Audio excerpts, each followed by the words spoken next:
What's up again, guys? Yeah, it's me, your friendly neighborhood Dovahkiin, and welcome back to Let's Play Divinity Original Sin 2.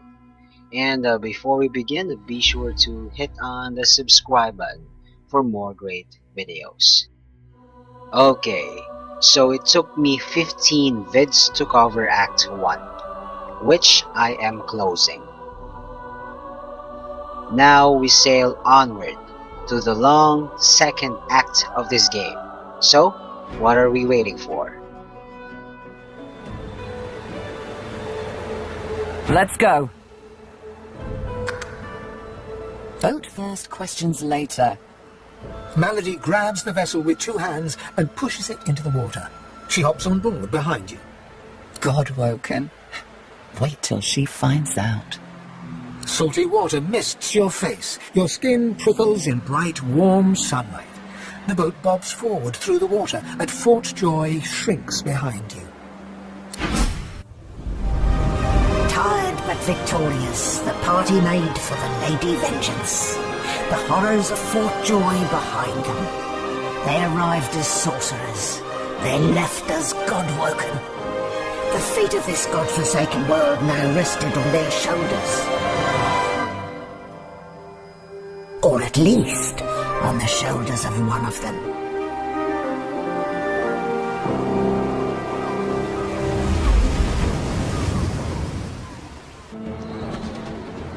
The light sea breeze kisses your cheek and carries away the smell of blood wafting up from the deck.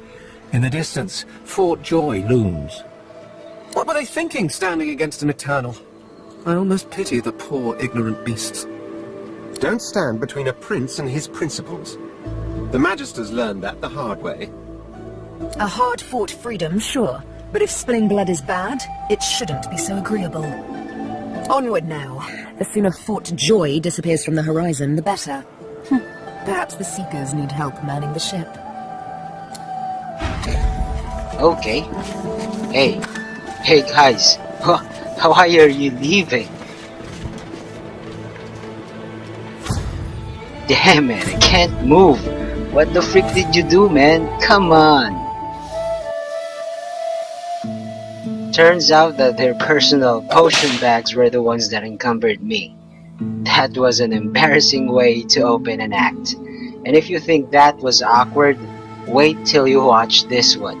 My re-recruitment dialogue with Fane. I must say, you may not be an Eternal, but you are certainly not as temporary as many of your fellows. You handled yourself well. Personally, I am just glad that I do not have to walk back to Reaper's Coast. Wind travel may be primitive, but it is at least efficient. Livewood, you have taken a dead elf and carved it into a pleasure yacht? I knew you people were barbarians. I had no idea you were sadists, too. Well, no matter. Whatever gets me to Reaper's Coast quickly.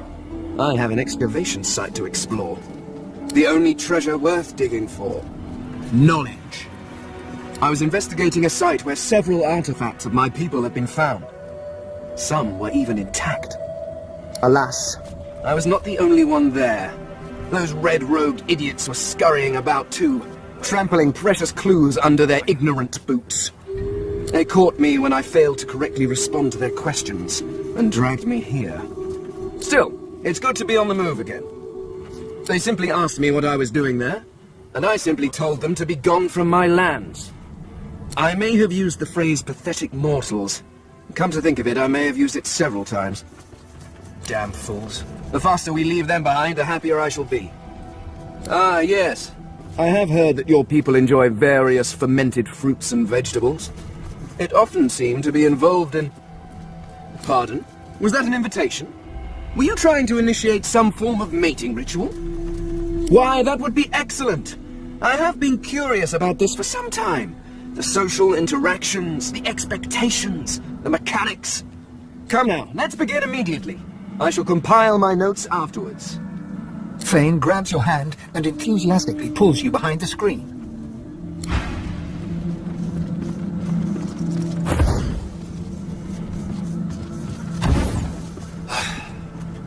No thanks. Well, that was most unusual. I mean, I had read all the leading authorities on it, but I didn't think... It's just... that thing you did with your tongue. It was quite unexpected. A team? What an interesting prospect. You certainly seem capable in Fort Joy, and a companion on Reaper's Coast could be quite educational. Very well, I am open to this.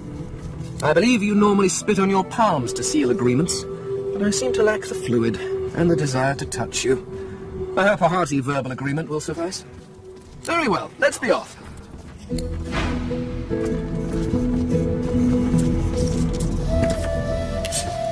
I obliged, because there is no escape in this situation. Declining leads to a negative 2 points in attitude. Allowing this to happen will gain you 2 points instead. Besides, you don't get to make out with a man's skull every day, right? And this is, as he said, all for the sake of knowledge. Okay, let's just close that chapter. Once again, this vid is titled after a quest, so I'll present the narrative. Gareth and Malady informs you that the ship will not move because it is, as I've mentioned to Fane earlier, made out of live wood, and the unfortunate elf spirit that is bound to the ship only responds to Dallas's magic, or whatever her methods are. At some point in this quest, you will need a password to open a door. Take note of my position on the mini-map. There is a Magister corpse on the main deck, which holds a sudden diary. Reading until the end of the momentous diary reveals the password, Fortitude. Alright, in the cabin or middle deck, if you have Pet Pal, you can talk to the shiprat and find out that Dallas controls the ship via singing. Now you just need to find her songbook. The place to be in this ship where everything awesome hangs out is on the lower deck. The respec mirror that I featured on my 6th vid is here. The password protected port side stateroom door is here as well, but it needs to be summoned before it asks you the password. Summoning it requires the strange gem, which is worn by Bishop Alexander. Yes, that's him lying on the bed. Turns out that this effing delusional weakling is still alive, and you have to convince Magister Ranley to allow you to search him. By the way, my first persuasion is for intel. The next one is for the gem. The young Magister paces around the brig, fussing over Alexander's unconscious form. She leans over and applies a damp cloth to his brow. She notices you observing her. She straightens her back and sets her jaw in a defiant scowl. Magister Ranley, Caucus mate of the Divine Eminence vessel, Lady Vengeance. That's all the information I'm giving to any of you lot, so stow your questions. Magister Ranley, Caucus mate of the... The Magister falls silent, but stares at you with unwavering defiance. There's a shift in the Magister's expression, a flicker of doubt. Then... I'm a good Magister, loyal, but Dallas, something about her has changed. She's toying with dark magic, like a common sorcerer. She used to sing to the ship. It let her control it. She had this old book of hymns and incantations. It was only ever in her hands, or else locked away in her cabin at the stern. That's all I know.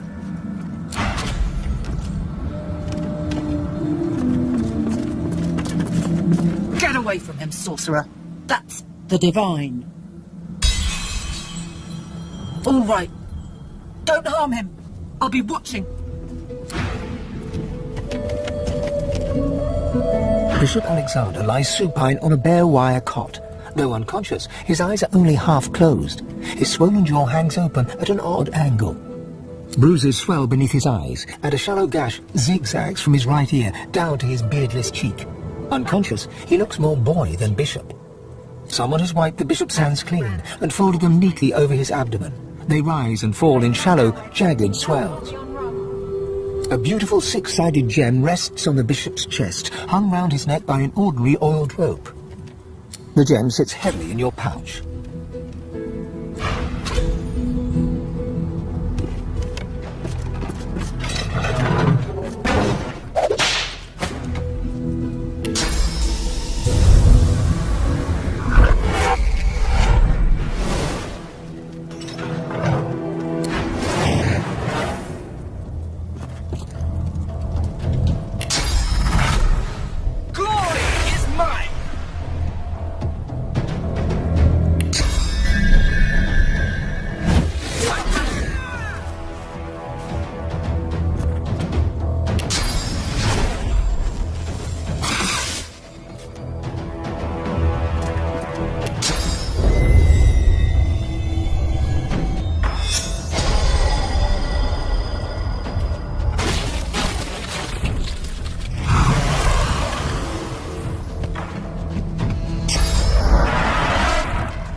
After squealing the info on where the songbook is located, she just made herself disposable.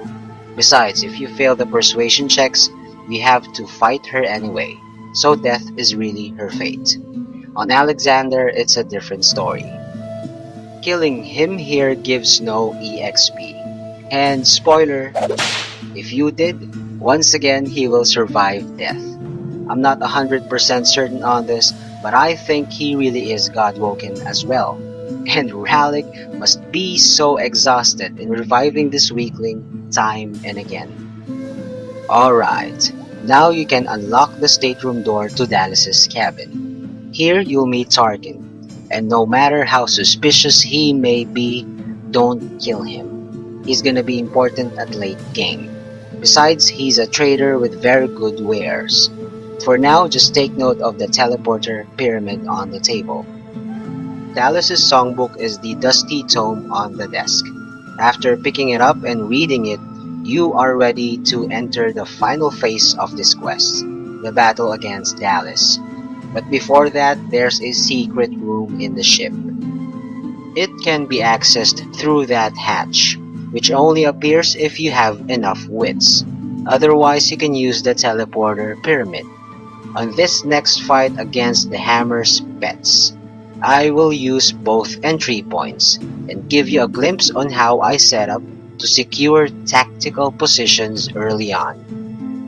Red will draw the attention of the enemies, while the rest of the squad sneaks in and joins the battle one by one.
boat, I fear.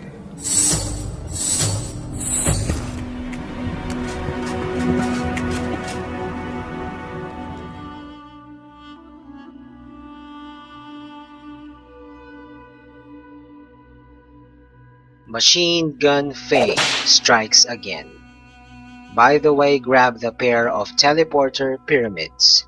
This item also existed in the prequel game and its utility was invaluable.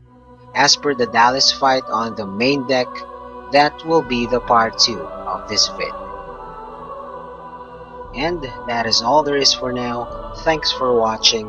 Also, check out other videos from Sabbath Clan Philippines and subscribe. See you on my next vid. Peace out.